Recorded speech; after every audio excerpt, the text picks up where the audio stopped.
Si ano, sasamahan tayo. Saan ba? Pinalo mo kay Spin? Sir, sama kami sa ocular. Sandali lang po ha. Sandali lang po. Mag-your respect pa. Sandali lang po ha. Sandali, hintayin natin yung panlatas. Oo.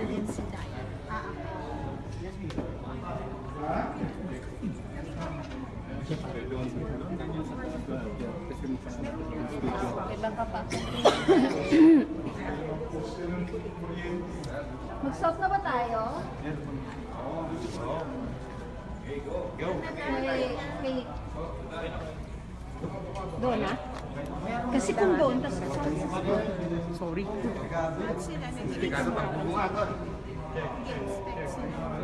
Or after na ng Mali na. Gusto nyo? Ano na lang? Yan, nakaabang po kami.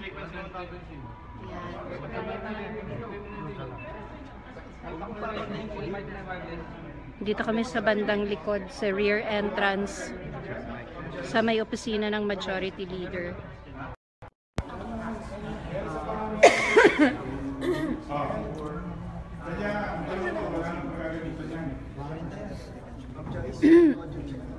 mic test 1, 2, 3, 4, 5.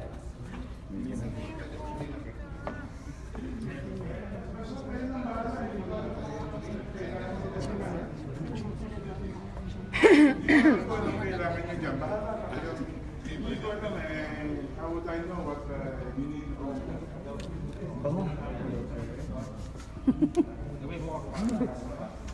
Hindi ba merienda yun sa Southland? Awis na to. Sinigang pala. Sinigang? Amoy sinigang. Amoy sinigang. Oh. I-expect namin yung yung detention cell ni Giant. Baka gusto niya sumama. Alam marami tayo nag-inspeksyon. Hintay lang sa speaker. Ayun na lang. Okay. Gusto niyo ba makita? Ang pupuntahan natin ay yung detention facility dito. Para kay Ronnie Dayan. Para kay Ronnie Dayan. Okay. Eh sabi ni Sergeant at Arms wala naman daw problema. Okay. May kapasidad ang Congress to secure.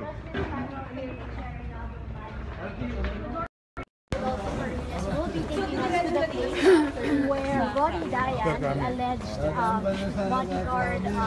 bodyguard driver turned laban of Senator Laila de Lima, will be placed in custody.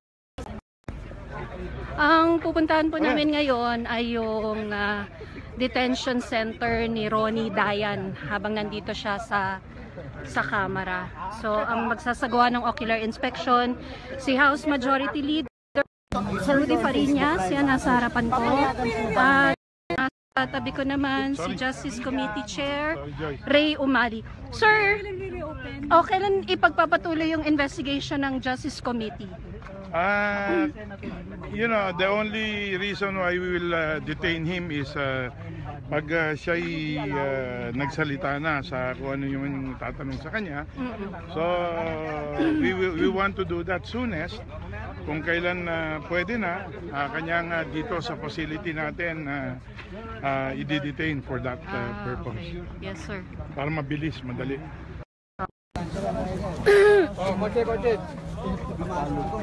Sir, to the best of your recollection, when was the last time na nag-detain ang House? I cannot say. Wala, hindi ko alam. Sir, when do you plan to hold the hearing, sir? Tomorrow daw, sir. Kailan yung represent si Dayan? Pag-usapan namin din. Pag-usapan namin siya. Opo. Sasabihin niya,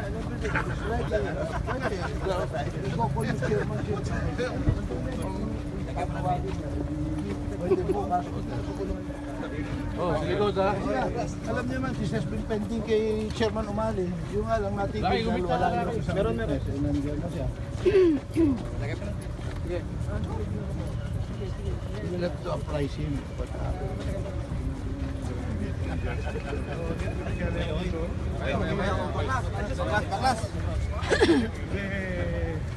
Fiesta. Sir, di niyo na maalala kailan yung huli. So, ibig sabihin, not in the last 3 Congress. Wala. Last 3 congresses, wala akong alam na... Na contempt. Kasi, every witness has been Cooperative. abiding naman, law abiding and everything. Cooperative, that's the word you choose. So we've not come across something like this recently, where a witness or a person invited to the hearing Yes, sir. refuses to appear, di ba? Ito nga, katulad nito, he was duly notified, and that is one of the preservative powers of Congress naman Yes, sir. to demand respect of its processes. So kung hindi naman siya pupunta, pangit naman. Opo, sir.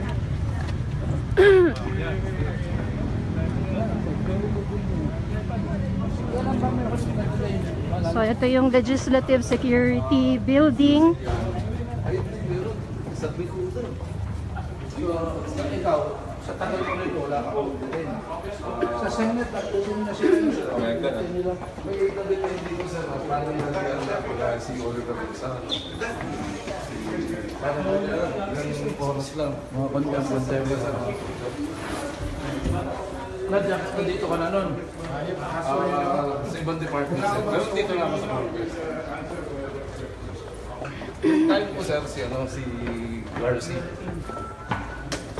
Na-detain din ito momentarily. Momentarily, pero sa Bikutan siya. Na-detain din. Doon namin siya from Bikutan. Okay. So, si Ronnie Dayan lang, sir, yung ngayon lang dito ikukulong talaga. Oo. So, first time to sir.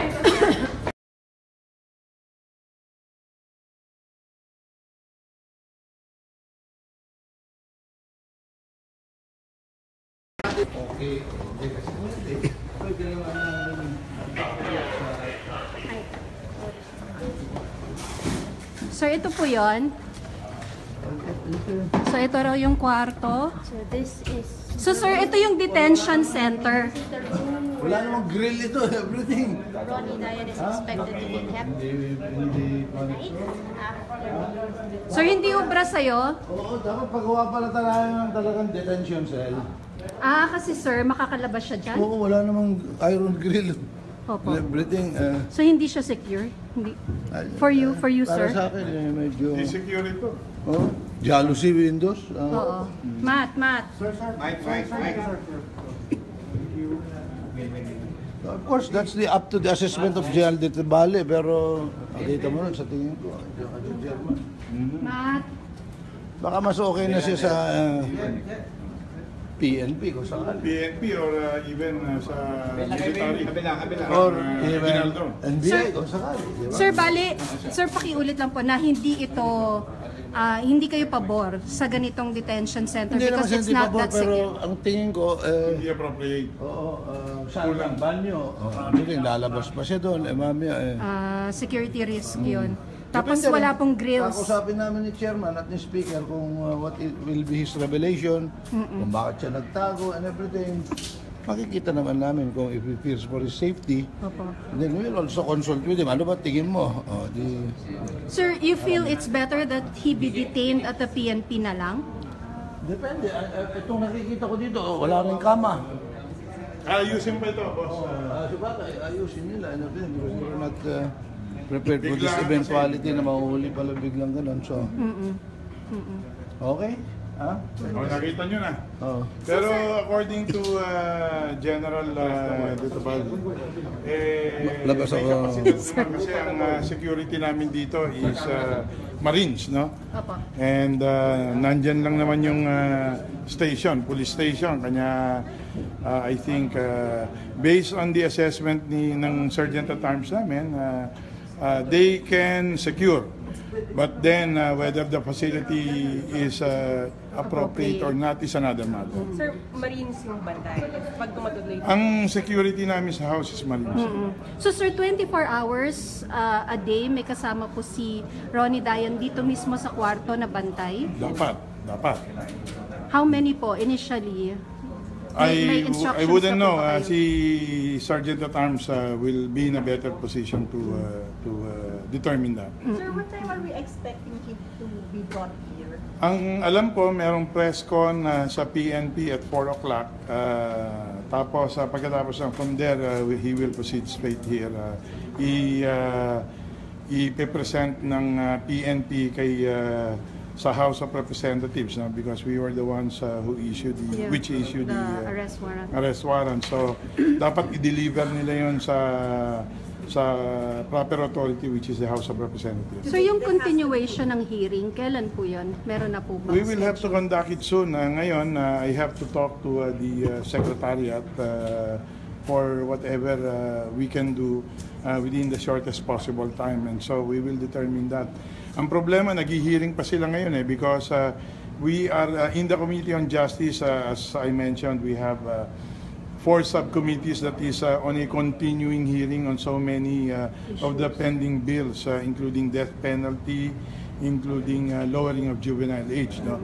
So we want to complete that in the first regular session. So come the second regular session, we should get it approved before the plenary, and hopefully within the third regular session, in conjunction with Senate, we would have all of the reform measures passed for implementation. Sir, possible kaya yung continuation ng testimony ni Dayan this week? We will look into that. If we can do it tomorrow, we will. Okay. Kilala nyo naman kami sa Secretary of Justice. We don't waste time. We really, with the Committee on Justice, no? We would want to really conduct this soonest para matapos. Ang problema lang yung availability of the other resource persons, including the SOJ, kasi syempre meron ding hearing that is happening in Senate. I don't know kung ano yung availability nila. So we'll have to make adjustments depending on, we'll have to do proper coordination. Sir, visitors ni Dayan allowed? Probably wala. How about communication devices? We will disallow everything. Sir, going back to the question of pag-turnover sa niya, that has to happen today. Today. Pwedeng tomorrow, hindi pwedeng Sa SOP kasi ng law enforcement agencies, pag nahuli niyan, they have to present them or present the subject to the authority immediately. So, syempre, yung police punta muna sa boss nila, who is the chief PNP, and then from there, they will have to proceed here. Sir, just to be clear, what's your preference? Dito ba magsistay? We will have to defer to the Sergeant at Arms depending on yung assessment niya. No? Tayo, kasi upon your request, and sabi nga ni Majority, ni Congressman Fariñas, sige, let's allow them to visit it para to make sure that, you know, we always are transparent in how we do things. Pero kung kayo tatanungin, sir, are you satisfied with what you are seeing right now? Or would you prefer that he be detained in Camp Grande? You know, ang problema kasi yung transport from, you know, when we conduct hearings, siyempre malaking security risk din yun yung nasa labas pa, whereas kung nandito and with proper security to the extent that it can be provided by yung House Sergeant at Arms, then sa akin, ang importante sa akin is we are able to conduct the hearings. And we are able to control the situation kasi otherwise hindi namin kontrolado. Sir, how long will you detain him? Until he answers all of the queries that the members of the House, and until the House and the committee is satisfied with these answers. So then after that, he can be free. He can go anywhere he wants to, or... Yes, kasi yung warrant naman that we issued is only for making sure that he presents himself before the committee and then to answer our questions truthfully. Pag hindi truthful yung kanyang sagot, we will have to discuss that and vote upon whether we will we will file indirect contempt or... Sir, what if he invokes his right against self-incrimination, right to privacy, all those things? That is a constitutional right that he can always invoke. Sir, Kong Lagban expressed that concern that na baka he might be coerced to say things that he doesn't really want to say. Who said that? Si Kong Lagban po this morning. Nandiyan naman sila eh. Then they participate. You know, they participate in the committee hearing just to safeguard all those worries that they have. I mean, we are not in the business of coercing people to respond the way we want them to respond. Sir, They are, they have constitutional rights that protect them, so we will afford them a counsel and we will allow him his right to self-incrimination. sir, the invitation for Senator De Lima still stands? Yes. Still an open invitation? Sir, And sabi ko nga now that Diane has been arrested and because she has fears of that we will that Diane may be forced to say something else, then she can always come to defend herself. In case Diane makes an adverse testimony of the matters that will run against them. So there are rumors that Diane, sir, I asked you this kanina, kaya lang medyo magulo. There are rumors that Diane was arrested over the weekend and tapos parang may question nga na, so what happened between the time he was arrested and the day that he was presented to the public? I have no knowledge of that. As far as I am concerned, I heard about it over the weekend. I asked PNP, CIDG, and even DOJ, and a confirmation was gotten from Army, I don't know if it's Army General Anyo, and likewise PNP and CIDG all denied that he was arrested. So I believe, I think their statements are entitled to good faith. But your hearing can also establish that. You can ask Diane himself.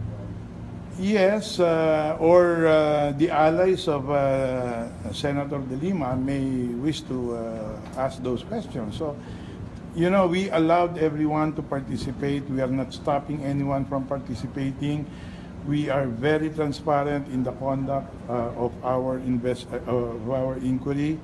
We had been fair to everyone, so they should fear nothing with respect to how we will continue with our inquiry. Sir, how do you plan to handle the next inquiry? Invite nyo rin ba yung ibang mga inmates ulit? Hindi na. Si Diane. Diane lang. Purely Diane. Depende. I really don't know yet because this happened too soon. I came from the province. I had to come back. Attend sana ako ng piyesta ng Mansalay pero hindi ako naka-attend dahil pinabalik ako ni Speaker. So I have to be back here. Call of duty ka nga.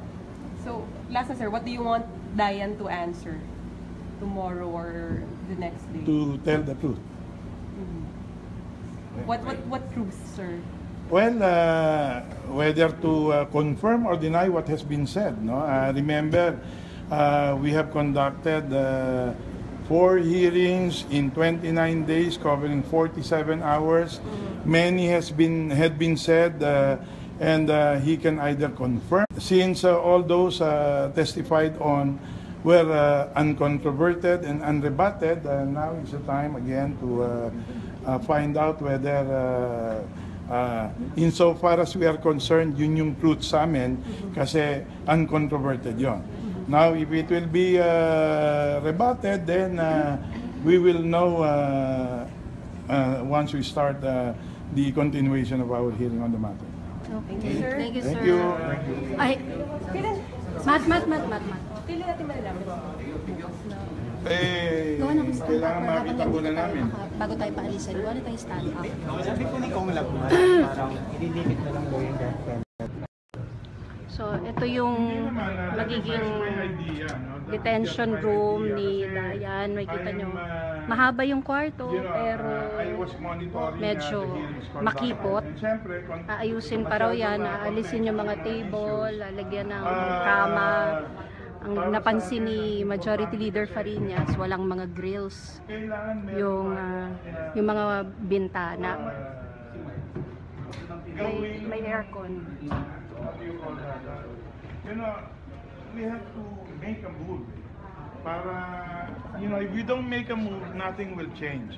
If we do not take one step forward, we will never get anywhere, di ba? So, we have to start with something even if sa akin, sa drugs lang muna because yung drug addict, kahit saan mo tingnan, alam It's mo. one way of making it parang speed, fast tracking the faster. Kasi may December deadline kayo, sir. Is that a way, sir, para mag-meet yung deadline? Hindi naman. It's just a pragmatic way of trying to introduce change in what we do. Kasi, you know, we've been, we have not had any death penalty for quite some time. And what has happened? Things became worse. So if we will maintain that status quo, what will happen? What do you expect? Do you think things will change? It might even worsen. So the best way to do that is tweak it, impose death penalty because that is one of our recommendations in our committee report on the investigation on NBI or NBP investigation that But we you're keeping conducted. the deadline, sir. So we felt that it was necessary that we do it soonest because sabi nga ni JP Sebastian, nung tinanong siya, anong kinatatakutan mo? Kamatayan lang. And ngayon, wala silang kinatatakutan kasi walang kamatayan. So may railroading daw, according to Congressman. Kasi he is entitled to his own opinion. Mahabang usapin na itong death penalty, hindi lang naman ngayon pinag-usapan ito eh. Ang pinag-uusapan natin ngayon, kailangan ng pagbabago, kailangan nating lagyan ng, you know, we have to create some ripple in the criminal justice system and see if it works, then fine. If it doesn't work, then let's tweak it again. So, sir, yung ibang heinous crimes, sir, life imprisonment, plunder, rape. I do not want to delve into that because masyadong magiging komplikado yung sistema. Pero there is an urgent necessity for me as it came out in our congressional inquiry on drugs that imposition of death or reimposition of death penalty is something that we ought to do soonest. Pero sir, if ever that pushes through, is there still a possibility na sooner in the future ma-open for other crimes? Ako sa akin, kapag naayos natin, I am personally against the death penalty myself. No? But the problem is the criminal justice system is not working. And the criminal justice system is failing the people. Kaya wala nang nagtitiwala sa hustisya kasi nga it doesn't work, it's not working. So we have got to find a way to make it work. And so as we conduct simultaneous hearings on the different aspects of the criminal justice system in the hope that we will be able to reform it, bigyan muna natin ito ng isang lunas na sa tingin ko ay pwedeng gawin at siguro siguro kahit kayo pag tinanong ko kayo yung mga drug related crimes siguro you will agree with me that this has got to stop. And so this is what my committee is offering, but this is my personal opinion, and I've tried to discuss that with Kong Edsel, and I hope he will think twice, no? Or he will rethink, or even yung mga oppositors natin will rethink his position. This is not about what you call this, yung death penalty being a deterrent to crime. This is not all about that. No?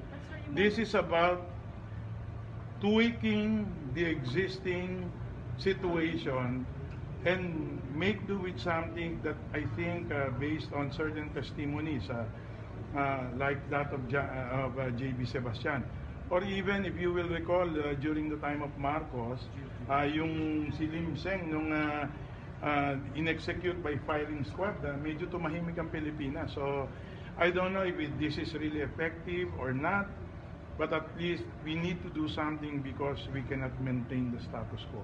Okay. Thank you, sir. Dahil tatakot tayo mangyari kay Dayan na nangyari kay Espinosa. Parang yun ba yung isa sa mga reasons bakit ito? Hindi, una muna, it is within the facility, it is within the it is within Congress. We conduct hearings here. Based on the testimony of the statement of Sergeant at Arms, they have the capability to secure. And so this will facilitate everything if he stays here. And then yung accountability, madali naming ma-pinpoint, and that is our Sergeant at Arms. Thank you, sir.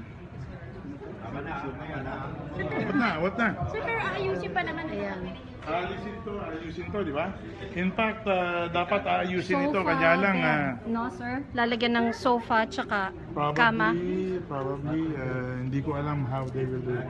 Okay. Muna tayong stand up habang nandito na tayo. Hindi yan yun. Salamat. Matt, gawa na tayong stand up habang nandito tayo.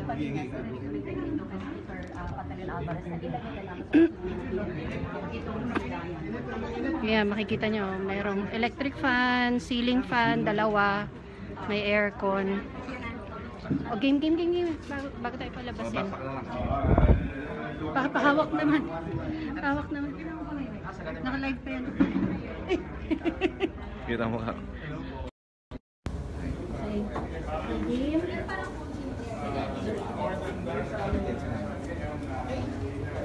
No? Mapabalik pa natin. Oh, may inano mo ba? Yung sa Cibitala. Hindi ka na pa.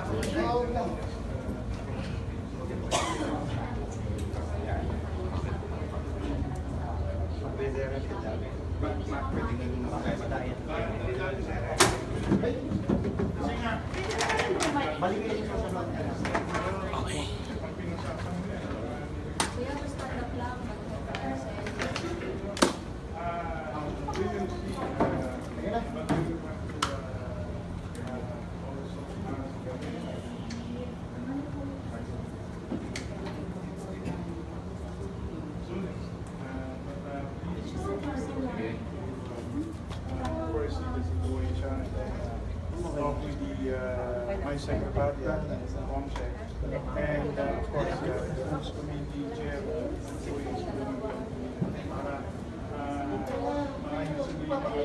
kasi hindi ko alam kung yung mga other source persons natin sabihin kasi meron hearings na nangyayari not on Dayan but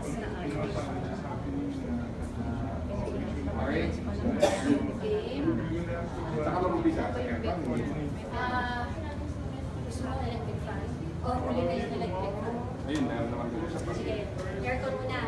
Sige. Windows, walang grills, aircon, electric fan, dalawa. Okay. Game. 5, 4, 3, 2, 1. Ito yung kwartong balak gawing detention center ni Ronnie Dayan. Dito, walang grills yung mga bintana. Yan yung napansin kanina ni Majority Leader Rudy Fariñas. Pero merong aircon, dalawang ceiling fan. Itong mga mesang ito, balak alisin at palitan ng kama at sofa. Ito pa. 5, 4, 3, Sa time. 2, 1. Ito ang kwartong balak gawing detention center ni Ronnie Dayan. Yung mga bintana rito, napunan ni House Majority Leader Rudy Fariñas na walang grills. Itong kwartong ko, meron din aircon, dalawang ceiling fans.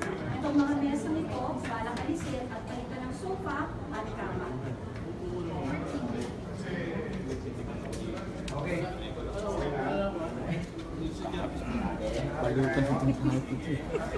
So, thank you. Yan po yung kwarto.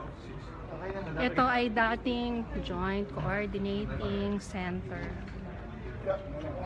Hindi to office, sir. Talagang ano lang. Talagang bakante. Bakante. So, pag may mga meetings lang. Okay. So, Joint Coordinating. Ano si speaker? Okay.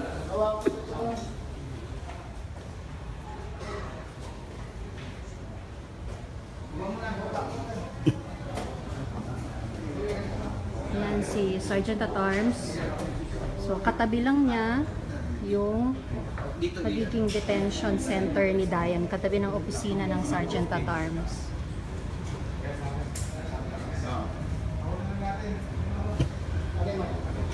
So, pababa na tayo ng building.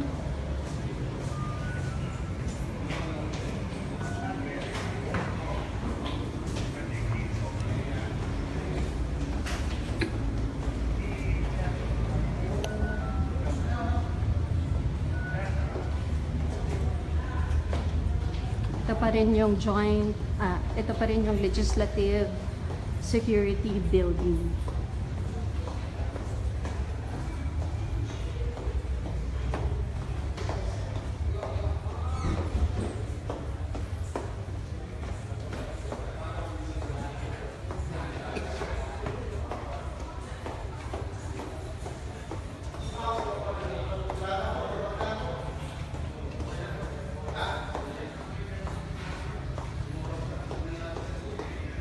So, ang labas nito ay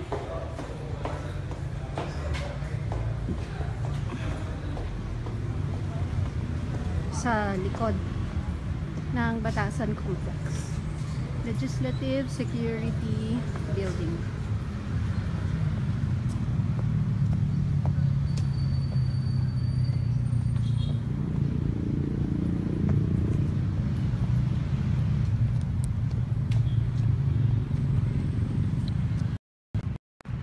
So, inaasahan na ngayong hapon matapos i-present si Ronnie Dayan sa Krame ay saka naman siya dadalhin dito. Kailangan siyang dalhin dito dahil yung House of Representatives ang nag-issue ng warrant of arrest laban kay Dayan. Ang pumirma dun sa arrest warrant si House Speaker Pantaleon Alvarez. Ang basis yung pang-iisnab ni Dayan sa mga sabina ng House Committee on Justice para sa investigasyon nito sa bentahan ng droga sa loob ng New Bilibid Prison. So ang senaryo mamaya, si Dayan dadalhin sa Speaker's Social Hall, nasa second floor yon, bago siya dalhin doon sa detention center, yung pinanggalingan natin kanina.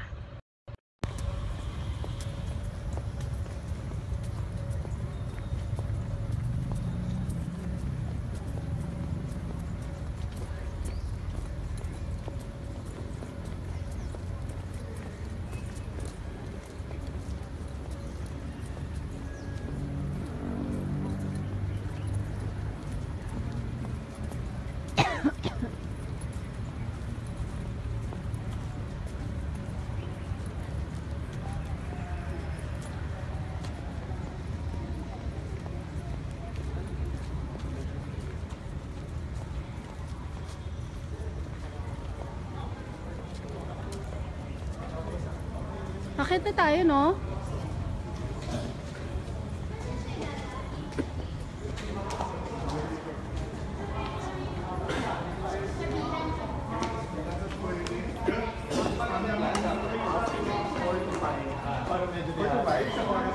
Hindi. 5, 4, 6. Basta ganun pa tayo. Mr. G-Boy Fidel, an alternative dwelling system teacher, died instantly when his home was destroyed by a landslide. Another brutality, drawn from the